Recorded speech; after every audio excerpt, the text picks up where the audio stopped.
शिंदेंच्या शिवसेनेच्या 8 उमेदवारांची पहिली यादी जाहीर। कल्याणमधून श्रीकांत शिंदेंच्या नावाची घोषणा नाही, तर ठाणे, नाशिक, यवतमाळचाही सस्पेन्स कायम।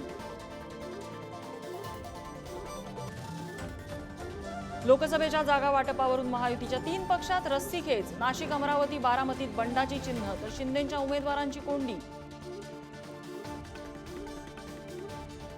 शरद पवार लवकरच सातारा दौऱ्यावर। श्रीनिवास पाटलांना पुन्हा निवडणुकीच्या रिंगणात उतरवण्याची शक्यता, तर माढ्यात धैर्यशील मोहिते पाटील तुतारीच्या चिन्हावर लढण्याची शक्यता।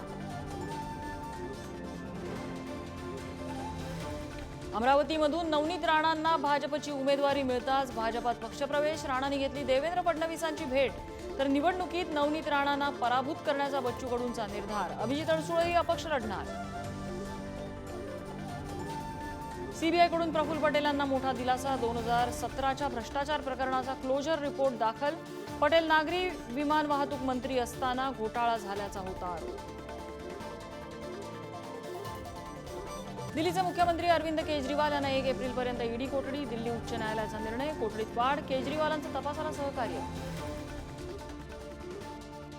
देशातल्या 600 वकिलांचं सुप्रीम कोर्टाचे सरन्यायाधीश DY चंद्रचूड यांना पत्र। न्यायालयीन क्षेत्रात राजकीय हस्तक्षेप वाढत असल्याची व्यक्त केली भीती, तर ही काँग्रेसी संस्कृती असल्याची मोदींची टीका।